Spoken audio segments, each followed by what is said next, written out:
खुलुमबाय बर' हारिनि रायजो नोंथांमोननि सिगाङाव रोजा रोजा साबायखर बावहरबाय। दिनै प्रबिन गयारिया गदाय फिल्म बानायगासिनो दङ। सनालिखौ आङो प्रबिन गयारिजों रायलाय रिकुवेस्ट खालामनानै हरबाय। नोंथांमोना फिल्मखौ नायनो दाबाव। गदाय फिल्मा जेन'का मोजां फिल्म जादों, एन'का साक्सेस जादों। दुखुनांथावना गाबनाय मिनिनाय जेन'का गाबनाय दुखुनांथावना बाथ्रा नोंथांमोना नायबा बुजिगोन। नायनो दाबाव। सनालिखौ आङो प्रबिन गयारिजों डाइरेक्टरजों रायलायनानै हरबाय आङो। गोसोआ गोजोननाय मोन्दों हरनो हानायखाय। नाथाय सनालिया जे सासे एक्ट्रेस जाहैबाय, जेन'का साक्सेस, जेन'का मोजां फिल्म जादों। देग्लायनि बोसोराव 2019नि गेजेराव बै गदाय फिल्मा बयनिसाय साबसिन हामसिन मोजां जागोन आङो फोथायनाय दङ।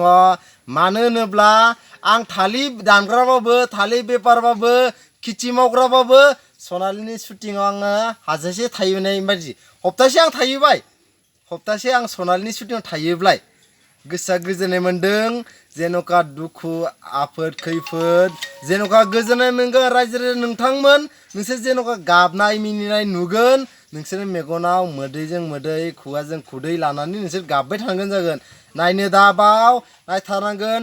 आंथ' नायगोन। आं गासै रायजो राजाफोरखौ आं खावलायगोन आरो रोजा रोजा मानसि लाना थांगोन आङो।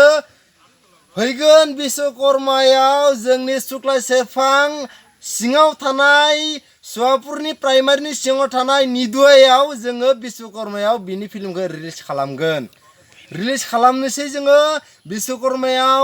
रायजो राजाफोरखौ गुरै खावलायना थादों, नोंथांमोना नायनांगोन आरो नायथारनांगोन। आंबो नोंसोरजों लोगोसे दङ।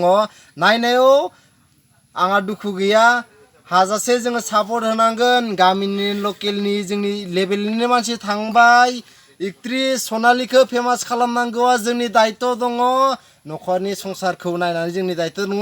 सनालिखौ गोजौ लेभेलाव लांगोन। फैगोन बिश्वकर्मायाव रायजो राजा नोंथांमोना हाजासे थांनानै सनालिनि एक्ट्रेसनि शुटिंखौ नायहैनो थाखाय आं बिथोन होदों आंनि गोसोजों। जों सिम्पोल मानसि थालिर बेफारिबाबो जोङो साबायखर बावदों। सनालियादि एक्ट्रेस मोनहैबाय, एक्ट्रेस जाहैबाय जोंनि लेभेलनि, मोजाङै आङो साबायखर बावहरदों। सनालिखौबो साबायखर बावदों, नों एक्ट्रेस जानानै मोजां फिल्म खालामनो हाबाय। बे बोसोराव गदाय फिल्मा साक्सेस थांगोन जोङो गासै रायजोफ्रा बुजिखाबाय आरो रायजोफ्रा गासैबो मिन्थिखागौ।